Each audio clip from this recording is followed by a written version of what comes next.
going to be talking about wealth, but I'm going to be talking about wealth from a holistic point of view. Many a times when we hear the word wealth, we have various pictures that come to our minds. For someone, wealth might be financial freedom and independence, the freedom of the worry of money. For another person, it could be perhaps, the beautiful cars, the luxury lifestyle, the beautiful homes, the super yachts. That could be wealth. For another person, it could be just living a life that is purposeful and meaningful and having passion and having love. So individually, we're all going to have a picture of what we consider wealth to be. Nonetheless, wealth is still wealth. And what I want to do with you in the next few minutes is just share some of my insights. Now, no one has all the answers. I want to start by saying that. But I have three major outcomes for you over the next few minutes. The first is I want to share some ideas with you that I think will be very useful, perhaps give you a fresh perspective about what wealth is and how to live a really wealthy life. Now, the second objective or outcome I have is to provide you with some level of understanding. I want to increase your understanding, to improve and increase your understanding. And finally, my third objective is to raise your level of awareness.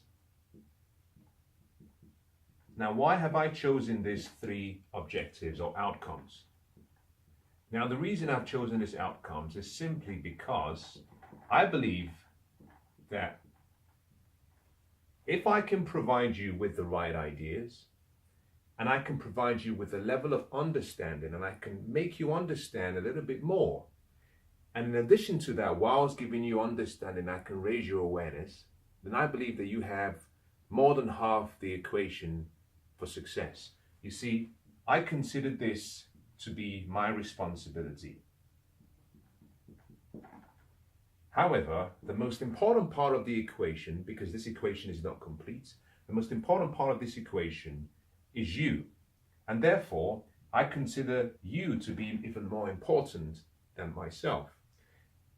And the part you play is through action, because ideas fully understood that will raise your level of awareness, if acted upon, will lead to what we call success.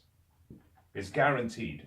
There is almost nothing you can do about it to deny that fact.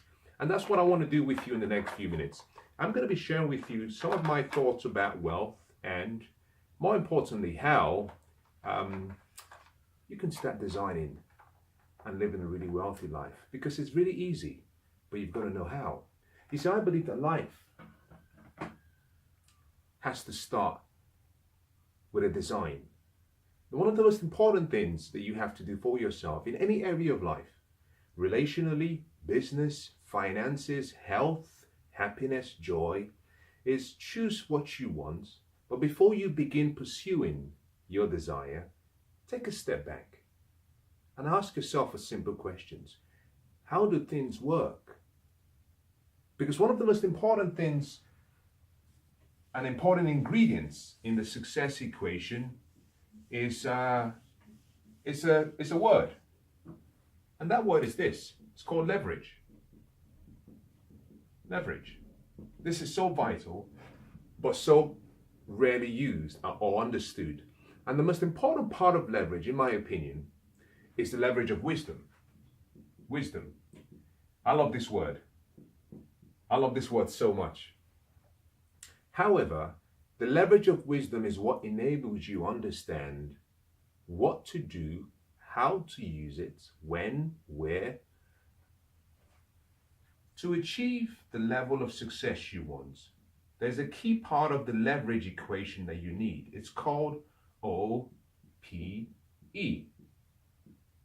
Other people's experiences. This is so vital. You're never going to live long enough for you to try every single thing you want to try And therefore, what you want to do first of all is ask yourself, how do things work? You see, because success leaves behind clues. Wealth leaves behind clues. If you want to become successful, study success. If you want to be healthy, study health. If you want to be happy, study happiness. In this case, we're talking about wealth. And so my first recommendation to you is study wealth. Because until you study wealth, there's so much leverage that perhaps you don't realize that you have within your reach. You know, something as simple as a book. By reading a book, it might take you 4 hours. In that 4 hours, you may have learned something that took the author more than 40 years to discover, which means you don't have to trade your time for the same level of wisdom. You don't have to even exchange any part of your resources. You simply just have to take the answers and apply it. Now think about this. Let me give you a good example. Imagine this. I think the formula for a circle is what we call pi r squared. Some people call it pi d squared over 4.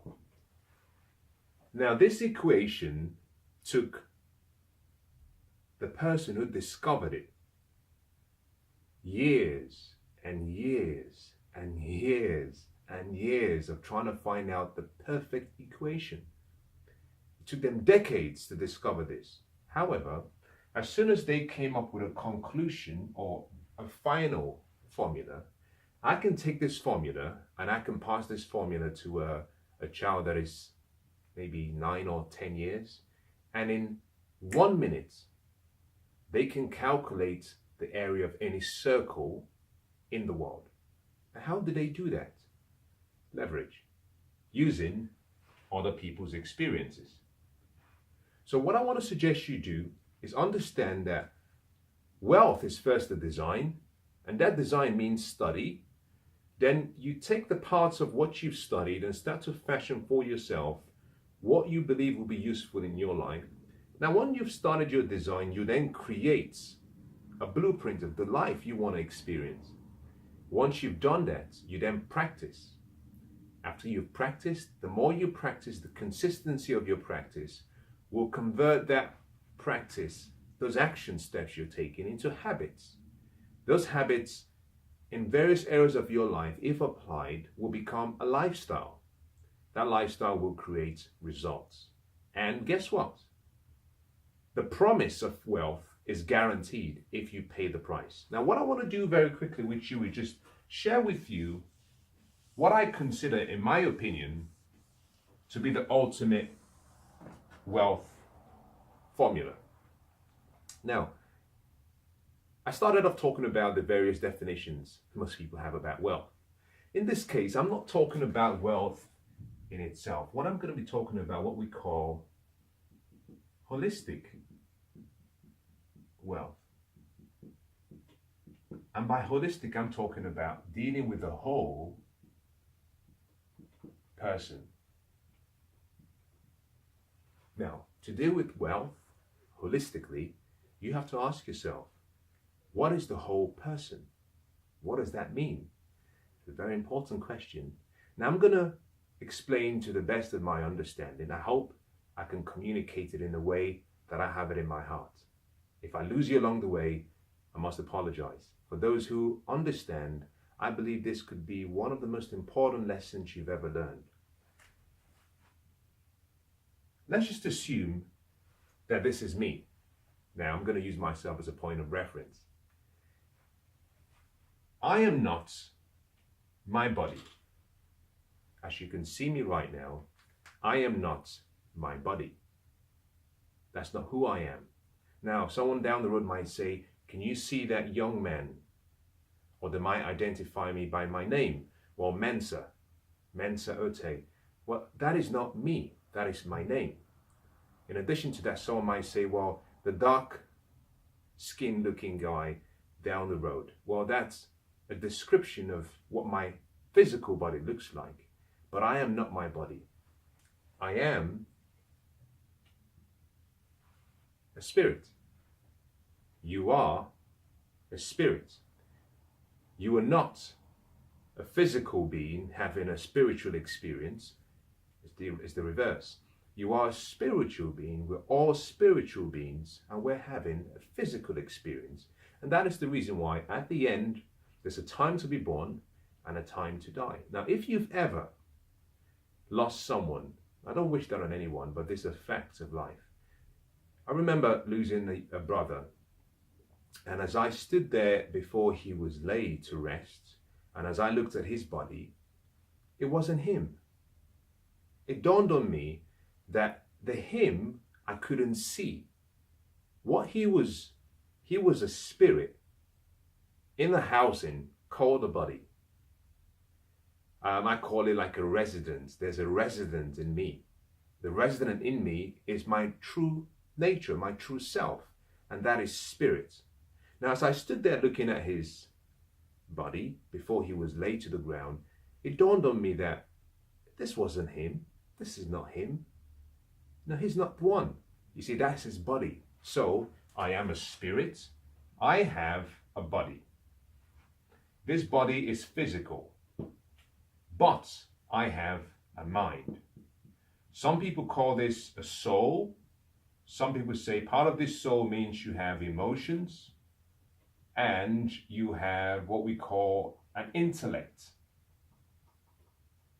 So I'm a spirit, I live in a body, I have a mind. Now that's very powerful. Now this defines what we call my personality.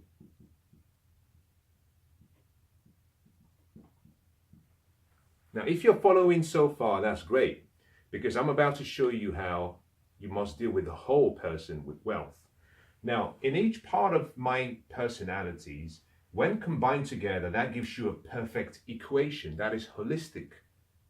That's me as an individual. If you take away my body, I'm incomplete. If you take away the spirit from the body, we say the person is dead. Well, the body is just lying there. The spirit is still alive. If you take away the mind, then there's a gap between the spirit and the body. You can't function as well as you should. So each of these three stages are connected. The personalities are connected. Now, in the same way, to understand wealth, you must realize that there are three levels of wealth for wealth to be complete. There is what we call spiritual wealth, there is what we call mental wealth, and there's what we call physical wealth. In other words, material wealth.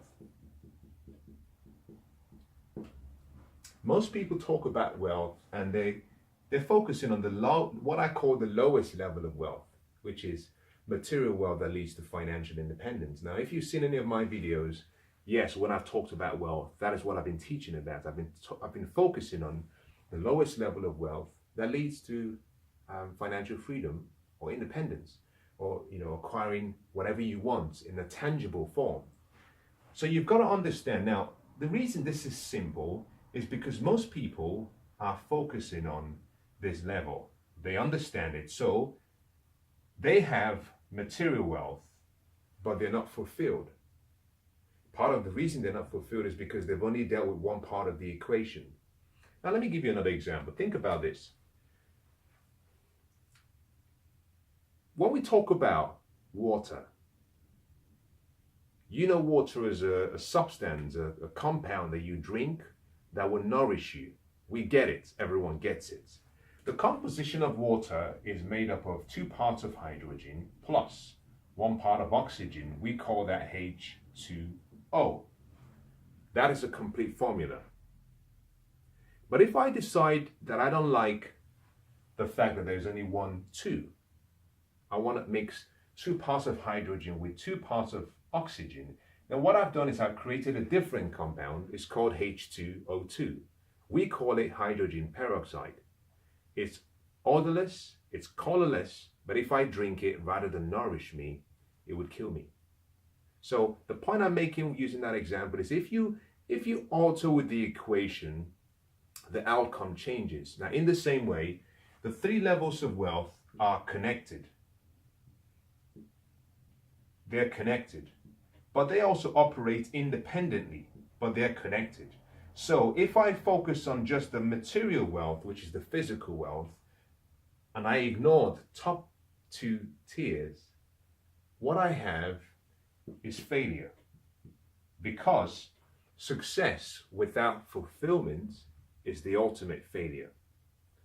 If I focus on physical, material, I have achieved my goals in a tangible form.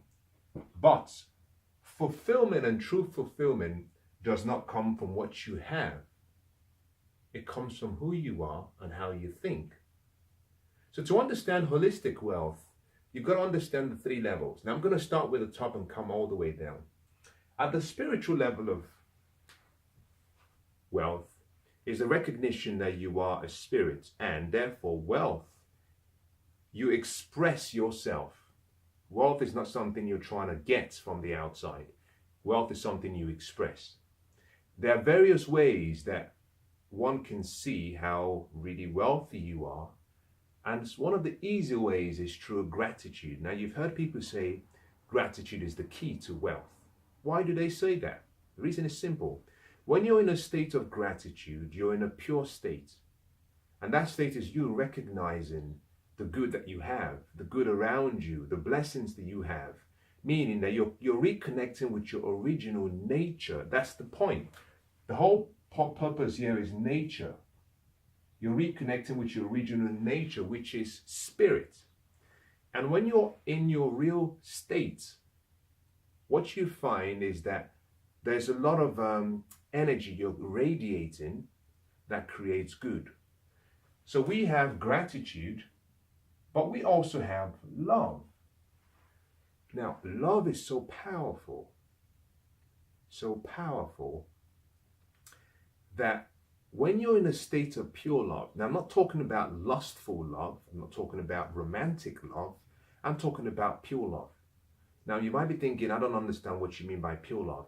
Why is it different from lustful love or romantic love? The difference is this. When it comes to perhaps love you're dealing with a different sex, someone from a different sex, in some cases, not always, the lustful nature of it is always looking at what they want to get. This is the difference between lust and true love in a relationship. The lust focuses on what you can get from the other person. It's all about what you take. Well, that is not consistent with spirit. You see, because the first sign of love is to give. When you're in a state of pure love, you're in a state that you want to give. You want to do things for other people. You want to make someone else's life better. So when you're in a state of pure love, what you find is that your original nature is at work. And that is when you're the happiest. That's when you're the most fulfilled. That's when you're the most energized, because love has a quality. And guess what? The only time you know that you're really expressing the spiritual state of love is when you don't discriminate with the love you have. That's powerful.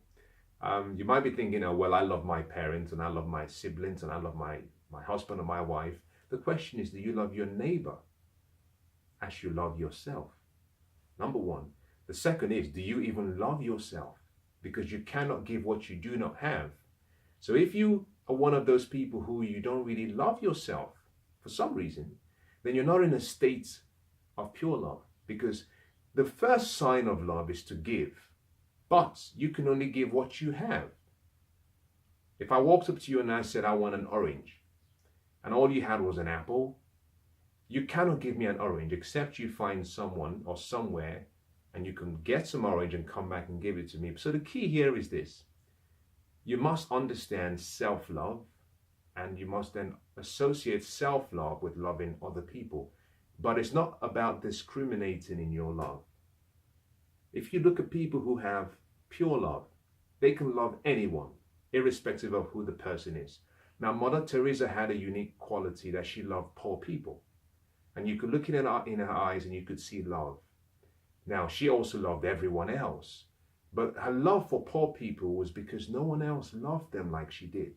So when you're in a state of spirit, the true wealth state, when you're expressing your nature, we say that you're in that highest level of wealth, the highest level of wealth, and that is not something you can buy with money. So gratitude, love. I'll put another thing here I'll call benevolence or giving. I've talked about it briefly because when you're grateful, you're expressing your nature. When you're loving, you're expressing your nature. When you're giving, you're expressing your nature. I want to move quickly. The second level is mental. Now, the mental level is the recognition that you have a mind, and wealth is created first in the mind. As a matter of fact, Napoleon Hill said that whatever the mind can conceive and believe, the mind can achieve. And that simply means that whatever you can create in your thoughts, ideas, you can bring to reality. Now take a minute, for example, and just look around where you are right now. Just do a 360 look around. What you realize that is everything you can see around you was created first in someone's mind. It didn't just happen. Everything you see started in someone's thoughts. It was an idea. And wealth is created first as a thought. It's then expressed in material form through action. So I want to leave this with you as I talk about that section about mental wealth is this. Until you develop your mind and until you develop the ability to think, you will struggle. You will really struggle to live a really wealthy life. I'm going to go away slightly and digress so I can just explain how this works. Because the mental side of wealth is one that most people don't really understand. Let me see if I can shed some light on this. Perhaps you might get some better understanding.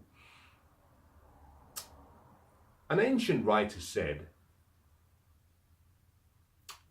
"As a man thinks in his heart, so is he." Now, the heart there doesn't refer to the physical heart. The ancient Greeks called the heart the mind. So it's really saying as a person thinks in their mind, so they become. And that simply is a product to say that your thoughts will create what you have in your life. Now, all of us have two parts to our personality, in the physical and in the mind. In the physical, we have what we call sensory faculties. In the mind, we have, and this is what I will call the subconscious mind. This is the conscious mind. We have what we call higher faculties. Now, they're both different. These sensory faculties deal with sight, sound, smell, touch, taste. The higher faculties are 5 of them. There's imagination, there's will, there's intuition, there's perception, there's reason, there's memory. All of us who have gone through the natural formal education, we have been trained on how to use our sensory faculties, how to read, how to write, how to eat, how to pronounce words. So we understand how to use our sensory faculties. And unfortunately, we haven't been really trained on how to use the higher faculties of the mind. And this is where wealth is created in the mind. Because you have a powerful, what I consider to be the most powerful force, which is your imagination.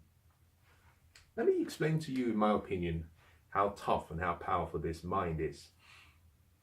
And I could be wrong here, I'm not a deep scholar. But there are various books that I've read, and in those books, they've made reference to the mind and the mind power.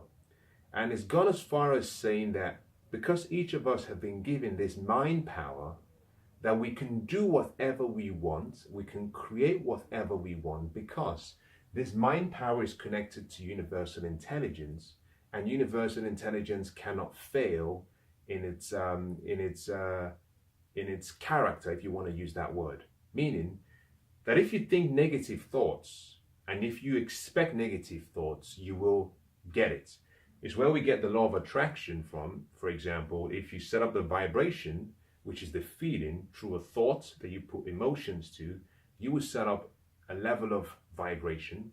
That vibration will create the attraction. Through expectation, it will come to you by what you do. So it doesn't matter whether you think good or you think bad. Your imagination is powerful. But we have to be taught how to use the imagination, how to use the will, how to use the intuition, how to use perception, reason, and memory. Now, a combination of all of these, when we start exercising all of these higher faculties well, we say you're wealthy in the mind, because now you can use your higher faculties to create anything you want in the physical. You can use your higher faculties to guide you towards achieving your dreams and goals. This is exciting, very powerful.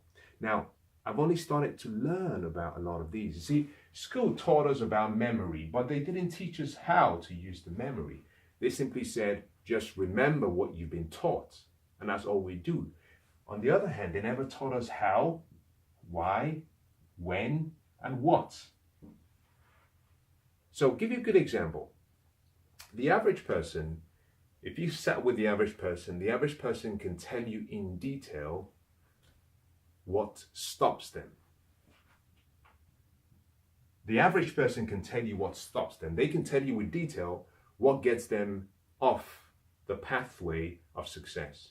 They can tell you what upsets them. They can tell you with detail how someone upset them yesterday. They can talk about their failures. You meet people and they say, well, I'm just very clumsy. They can talk about, oh, I'm always late, and that's who I am. They can talk about the fact that they don't think they can achieve their goals and dreams because they've tried a number of times and failed.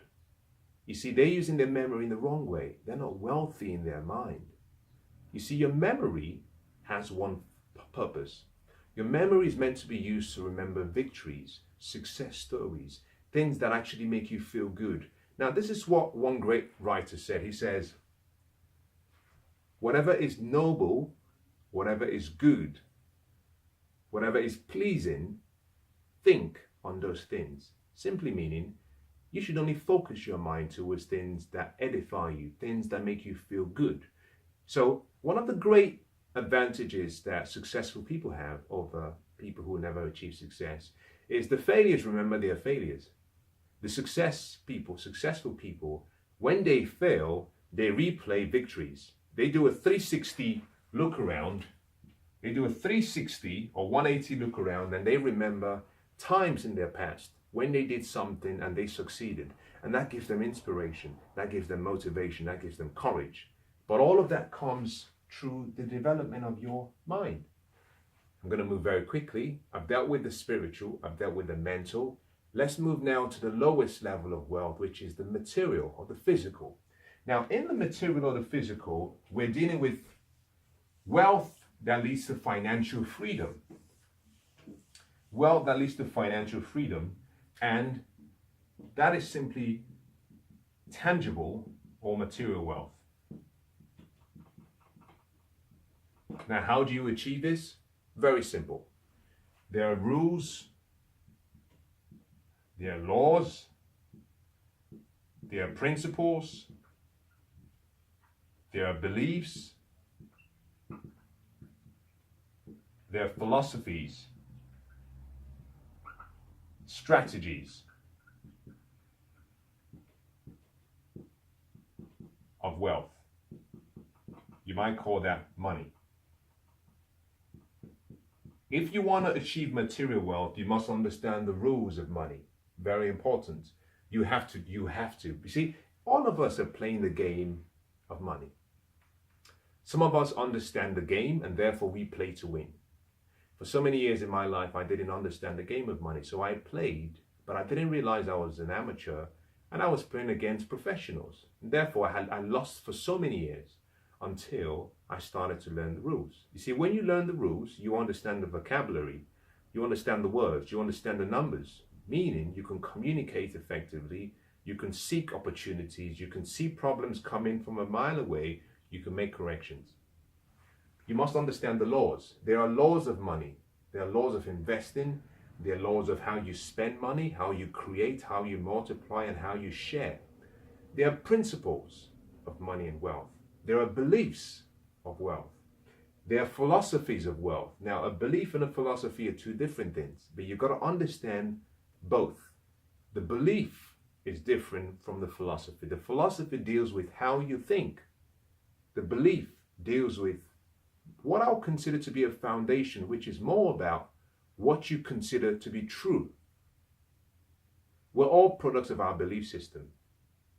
You can have a poor belief system, but still have some sound philosophies. You see, how you think decides who you become. But your beliefs, in most cases, are planted in what we call your self-image. Your philosophies will deal with your activities. Two different things. Finally, there are strategies for creating wealth. Vehicles, options, approaches, and you've got to study all of these. Now, if you can take all these concepts that I've given you and you apply them individually in your life, what you'll find is that you start to create a level of joy and excitement that far exceeds anything you've ever experienced. Now, like I said, I am a spirit. I live in a body and I have a mind. All three are connected. All three work independently. My goal for you is for you to find spiritual wealth by developing an attitude of gratitude, by becoming someone who is loving, caring, grateful, and someone who likes to give.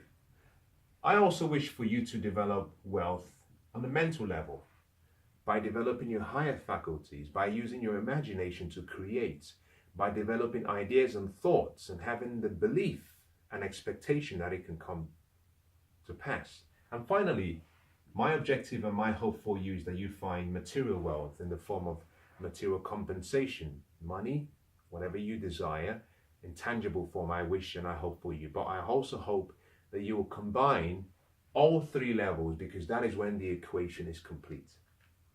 That is holistic wealth. Anything void of that, if you take out one part of that, you might achieve success, but you may not be whole. So it's important you understand that to achieve holistic wealth, you must deal with all three. Hope that's been useful.